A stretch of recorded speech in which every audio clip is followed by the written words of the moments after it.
Assalamualaikum warahmatullahi wabarakatuh. Perkenalkan, nama saya Nisatul Khairiyah, DP 191054-2017. Pada video kali ini yaitu tentang analisis diskriminan dengan program SPSS. Pada video sebelumnya kita juga sudah membahas tentang pengertian diskriminan. Pada video ini analisis diskriminan ini ada dua macamnya. Yang pertama yaitu ada yang 2 faktor dan 3 faktor. Kita akan membahas analisis diskriminan yang 2 faktor. Dengan analisis diskriminan ini, pada akhirnya kita akan membuatkan sebuah model seperti regresi, yakni sebuah variabel dependen dan satu atau bahkan lebih variabel dependen. Perbedaan analisis diskriminan ini dengan model regresi adalah yaitu pada jenis data yang digunakan. Pada analisis diskriminan, variabel dependen selalu data kategori, sedangkan pada model regresi tidak. Kasus contohnya yaitu sebuah perusahaan yang bergerak dalam penjualan air mineral mengumpulkan data sekelompok konsumen air mineral dengan variabelnya sebagai berikut. Tipe-tipe yang digunakan yaitu menggunakan kode 0 artinya sedikit, yaitu konsumen yang termasuk tipe banyak minum air mineral. Kode 1 artinya banyak, yaitu konsumen yang termasuk tipe banyak minum air mineral. Yang kedua, usia konsumen, yaitu per tahun, berat badan konsumen, kilogram, tinggi badan konsumen, sentimeter, pendapatan konsumen dalam satuan rupiah per bulan, jam kerja konsumen dalam sehari, yaitu per jam, kegiatan olahraga konsumen dalam sehari, yaitu per jam. Catatan di sini, variabel nama tidak disertakan dalam proses analisis diskriminan. Mengapa? Karena data stringnya berisi karakter dan bukan angka, sehingga tidak bisa dimasukkan. Menilai variabel yang layak untuk dianalisis. Langkah-langkah yang dapat kita lakukan yaitu yang pertama, kita pilih analisis, terus classify dan klik diskriminan.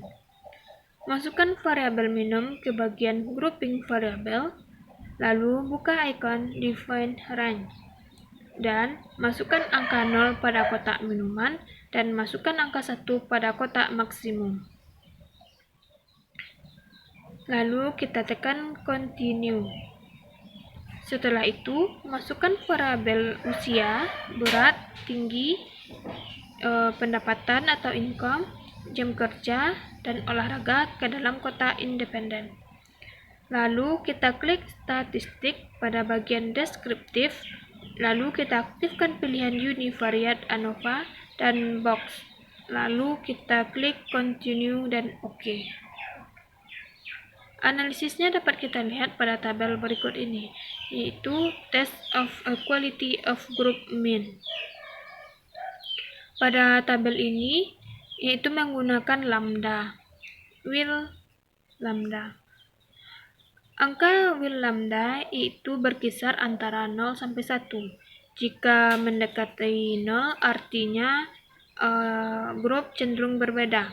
Sedangkan jika mendekati angka 1, data di tiap grup cenderung sama. Selanjutnya dengan F-test, yaitu dilihat dari angka SIG-nya. Jika angka SIG-nya besar dari 0,05, berarti tidak ada perbedaan antar grup. Namun, jika SIG-nya kecil dari 0,05, berarti terdapat perbedaan antar grup. Yang perlu kita ingat adalah, pada beberapa analisis diskriminan ini, ada sebuah variabel yang tidak lolos uji, tidak otomatis dikeluarkan. Mengapa? Karena pada kasus di atas, Variabel jam kerja walaupun tidak lolos uji, namun seharusnya tetap disertakan pada analisis diskriminan selanjutnya. Karena prinsip ini berdasarkan bahwa analisis multivariat itu variabel yang dianggap satu kesatuan, bukan terpisah-pisah. Melakukan analisis diskriminan. Setelah kita melakukan pengujian atas variabel yang akan diproses, maka langkah kita selanjutnya adalah melakukan proses pembuatan model diskriminan, yaitu melibatkan dua kategori pada variabel dependen.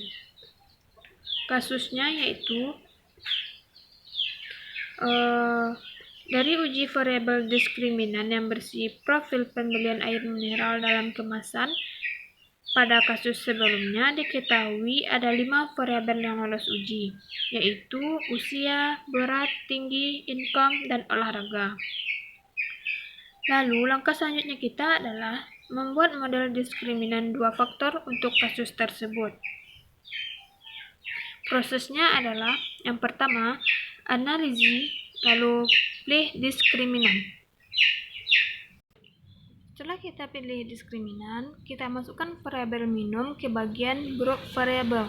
Setelah itu, kita klik icon define range pada kotak dialog sesuai kode variabel minumnya, yaitu angka 0 pada minimum dan angka 1 pada maksimum. Lalu klik continue. Setelah itu, masukkan variabel usia, berat, tinggi, pendapatan ke dalam kotak independen. Lalu klik ikon statistik pada bagian deskriptif, lalu aktifkan min pada bagian function koefisien dan Fisher dan unstandardized, lalu klik continue. Perlu kita perhatikan pada bagian tengah kotak dialog utama diskriminan ini, pilih use stepwise method, lalu klik method. Memilih stepwise method berarti variabel akan dimasukkan satu persatu ke dalam model, bukan sekaligus, seperti jika pilihan adalah enter independent together. Cara pengisiannya yaitu, pada bagian method ini kita pilih Mahalanobis distance, dan pada bagian kriteria kita pilih use probability of F. Namun jika mengubah isi yang sudah ada, devaluate, lalu klik continue. Dan langkah terakhir yaitu kita klik classify.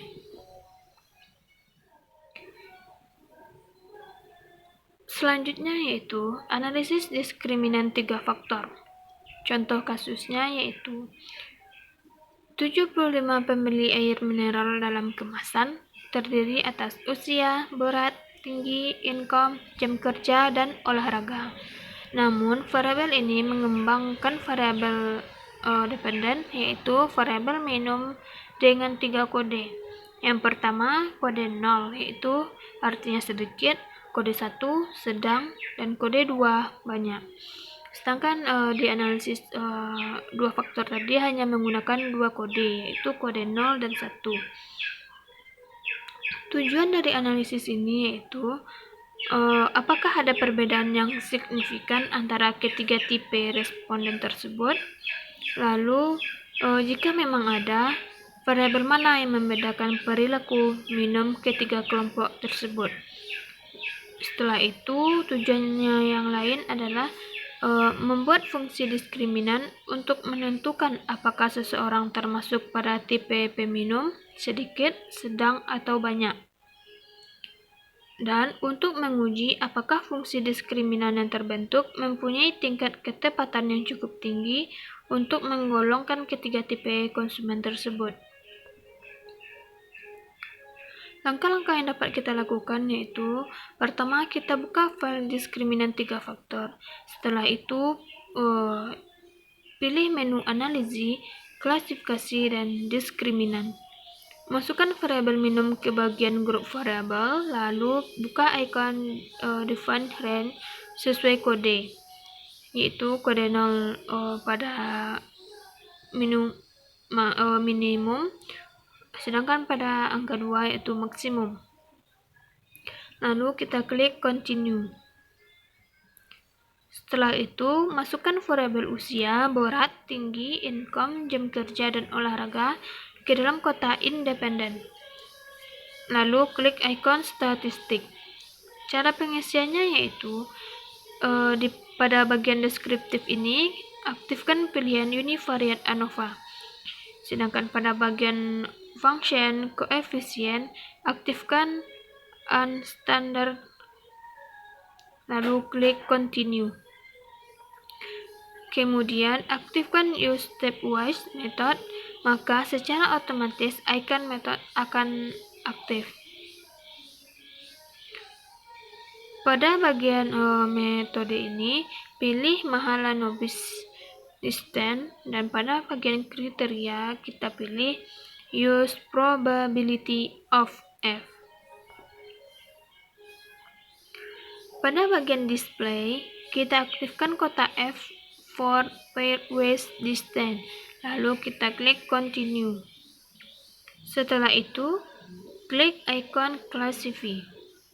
Cara pengisiannya yaitu aktifkan pilihan choose result of left on odd classification.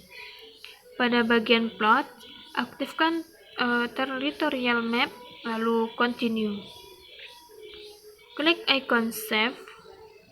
Pengisiannya yaitu aktifkan pilihan prediction group, membership, dan discriminant score.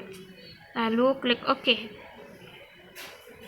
Ada dua jenis output yang dihasilkan. Yang pertama yaitu outputnya bisa berupa data file yang baru yang berisi data semula dengan tambahan 3 variabel.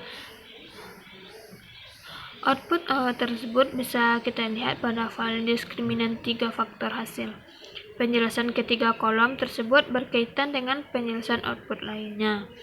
Yang kedua yaitu output dengan eksistensi SPO seperti standar output SPSS yang disimpan dengan nama diskriminan 3 faktor. Berikut adalah tabelnya. Dari tabel ini, fungsinya yaitu untuk menguji apakah ada perbedaan yang signifikan antara grup untuk setiap variabel. Caranya yaitu pedoman kita lihat pada angka SIG-nya untuk F-test. Jika SIG-nya besar dari 0,05, itu berarti terdapat perbedaan. Namun, jika SIG-nya kecil dari 0,05,